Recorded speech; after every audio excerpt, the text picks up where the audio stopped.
What up, my fellow Knicks fans? This is your guy Marcellus Ease, and don't panic quite yet. Now, for you fellas out there, you guys already know. When your ex-lady finds out about the new girl, all of a sudden she tries to get cute and tries to win your affection back. Well, the same thing is taking place here with the Knicks, because as we all know, when they play good, the look and feel and overall the energy of the NBA is a lot different. Now, as expected, a bunch of bandwagon fans are going to start trying to come in and start trying to claim the Knicks. As this season, we're off to a great start. Guys are looking good, even though we're dealing with a ton of injuries. And now they're going to make comparisons between us and the old girlfriend, aka the Brooklyn Nets. You guys check it out, and every once in a while, I'll check in. The Nets have lost 2 in a row. Meanwhile, the Knicks have won 2 in a row. Now I want to bring in our resident New York fan, the one who's actually loyal. That would be Stephen A. Smith, not Max Kellerman, who jumped ship and moved to LA and, became a Lakers fan. You might as well become a Cowboys fan, too, while you're at it, Max.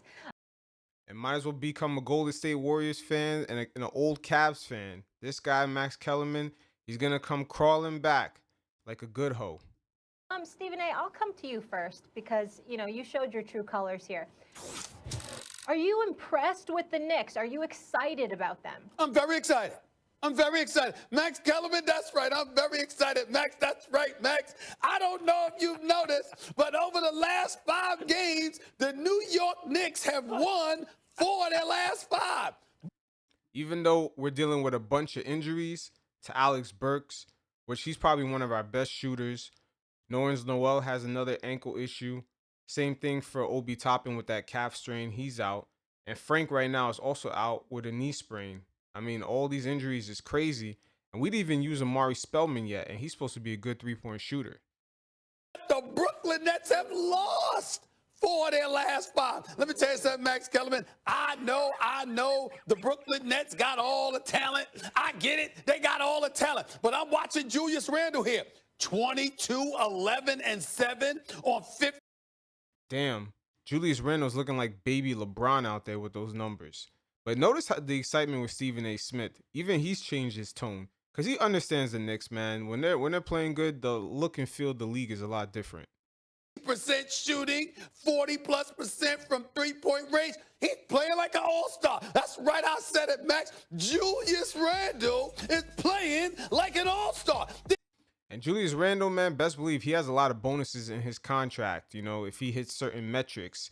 So he's trying to get paid. Of course, guys are always performing really well in their contract years. I mean, it's no different here. But Julius Randle is definitely doing his thing, and he's one of the key contributors of the Knicks' great start. Good, right? I mean, did you see Austin Rivers? He's shooting about 46% from three-point range. He's come up the bench, hit some big shots Saturday night against Indiana, hit a couple of big shots last night against Atlanta. Atlanta's no scrub. In the 4 of those 5 victories, they beat Milwaukee for their first win of the season. Obviously, they beat Cleveland. They beat Indiana, a playoff team. And Don't sleep on Cleveland. Cleveland has one of the best defenses right now, and they're definitely doing their thing too. The Eastern Conference overall is changing. I don't know if the fans not being in the stands is changing a lot of the dynamics in the league right now, but a lot of these teams people expect nothing of. They're not to be really reckoned with right now because nobody's kind of shook. There's no atmosphere for young players in particular to get scared of. Atlanta has looked pretty good, but struggled against those New York Knicks, who, by the way, Atlanta beat Brooklyn. Now we get to the Brooklyn Nets. Max, KD's averaging 28. He's KD. We all know he's all world. Kyrie's averaging 26. Tell you what I noticed about Brooklyn. Before I let Stephen A. Smith get to his little soliloquy right there, I'm going to say this about the Brooklyn Nets. That DeAndre Jordan situation, there's a lot of politics with that. I know he's buddy-buddy with KD and Kyrie, but damn, he is averaging about 4 points a game and 6 rebounds, and he's barely doing anything out there. And he looks like a shell of himself. Now, on the other end, Jarrett Allen is killing. I mean, even though his minutes are down, he just plays about 20 minutes a game. He averages 10 points and 11 rebounds. So there's something to be said about that.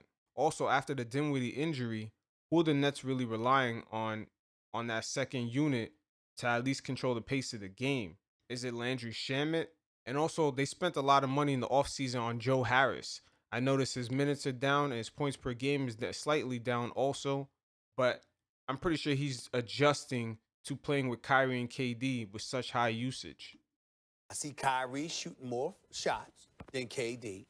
I see Kyrie shooting definitely more in the fourth quarter than KD. And I see a team that's struggling defensively, and we've got analysts, not me, but we've got others that have called the Nets soft. That really falls on DeAndre Jordan. I don't think they're soft, is that they just don't have that athleticism down low to protect the rim, because we all know Kyrie and KD defensively, well, I should say more of Kyrie and some of their wing players. Karis LeVert, I would say, is probably one of their best defenders on the wing, but that's not really saying much. Spencer Dinwiddie's all right, but they lost him.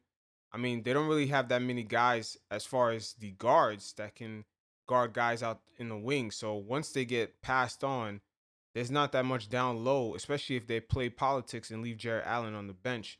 So there's not going to be that much down low to protect that rim. Plus, you ain't going to have Spencer Dinwiddie. Now, you still got Karis LeVert because that brother can play. And here with Kyrie and KD is a lot to love. But the bottom line is this. There's some trouble in Brooklyn. So it's entirely plausible, Max. It's entirely plausible that the Brooklyn Nets can win 45-plus games out of the 72-game regular season, go to the postseason, and still have a disappointing year because they didn't go to the finals. But the New York Knicks can end up winning about 36 games, being a 500 team, making it to the playoffs, and guess what? They'll be looking up. They've got an upside because nobody's expecting anything from them. And by the And also, they got definitely an upside because of that upcoming draft. And also, the Dallas Mavericks not looking so good. The Knicks also have their draft pick. So we'll see how that Porzingis situation plays out, because he's talking about coming back to basketball activities in January, not necessarily coming back to the court. dude, by the way, this dude Quickley out of Kentucky, the brother can play. Quickley, I like Immanuel him. Quickley is no joke. That's right. They got Yeah, he's no him. joke. He can play. So That- guess that's what, a good- Max? they pulled that guess what, draft Max? day I'm trade. not It was sold good. on Obi. And, you know, of course, Quickley, he's actually just coming back into the lineup. So he had a quick injury that kind of took him off the lineup real quick, but he's adjusted really fast. It's really impressive. And we still yet to see Obi Toppin like that because of his injury. So, you know, he's about to get reevaluated. Which I told you about. But I like the effort. Tom Thibodeau Yep. got them boys playing hard. They're a top 5 defense in the NBA. RJ Barrett. You understand what I'm saying? They're dead last in three-point field goal attempts, but like 11th in percentages made.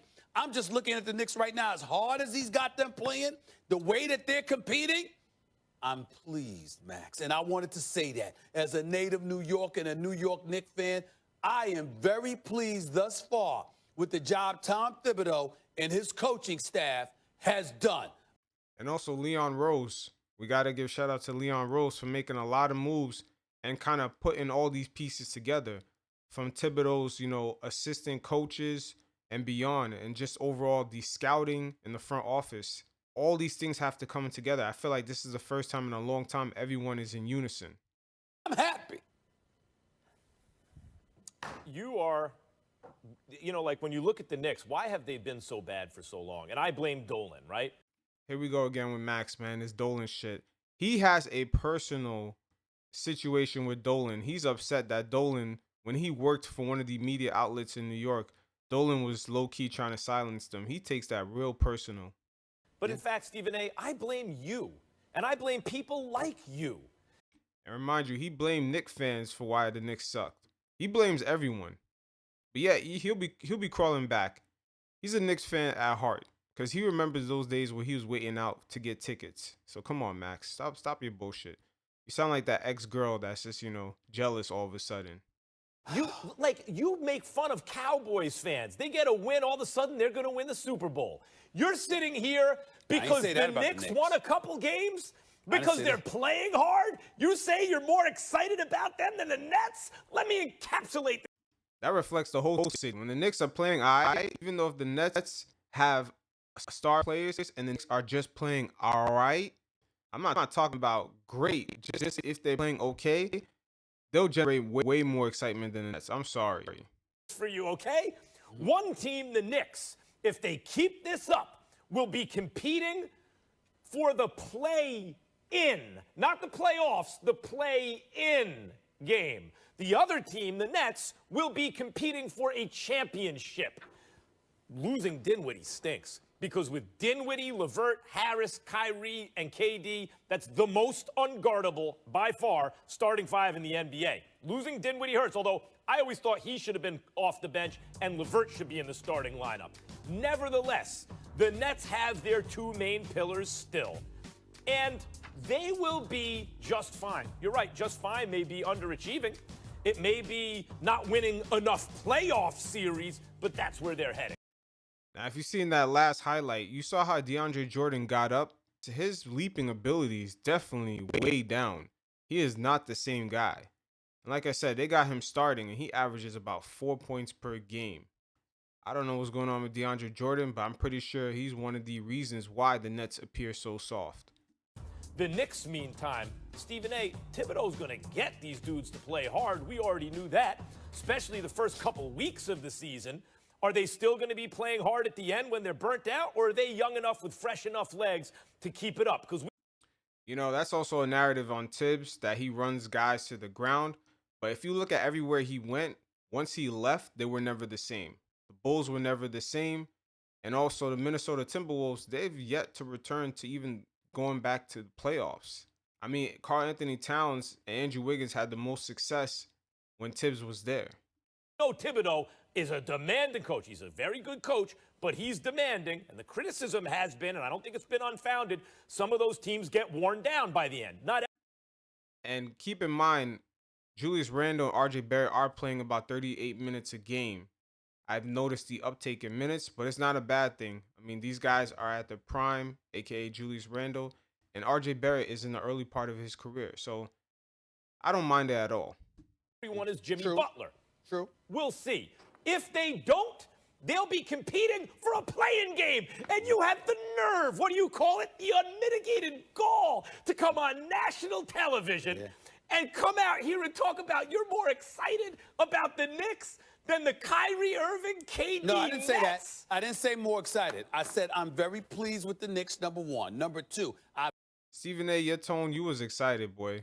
Stop fronting. never talked about the Knicks with the championship. I'm not a Dallas Cowboy fan that just wet the bed yet again and go, yo, we're going to win the Super Bowl next year, right? No, I'm not that dude. I'm not that dude. I keep things in its proper perspective. All I'm trying to say is, damn, Max, 1973, bro. 1973, the last time there was a championship. I was I born. have suffered. I'm admitting I've suffered. And the fact that there's any kind of silver lining right now has me pleased. right. I see a culture developing, and I'm kind of happy about it. Stephen A. Smith is right. We all seen the culture developing. Guys are pretty lit on the bench. You can see this whole team is like a unit. And it's the first time in a long time you see a lot of accountability. The way Tibbs, when the Knicks fuck up, calls timeout right away, take guys out. He's holding guys accountable from veterans all the way to the younger guys. This is a very good culture right now within the Knicks brewing up. So it is what it is. We'll see how the Nets actually react with losing Spencer Dinwiddie. And if Kyrie and KD, man, if these two guys can really carry the load for a whole season, especially with KD coming off an injury. It is what it is. We're all enjoying the exciting basketball the Knicks are playing. So until next time, you guys stay safe. Peace.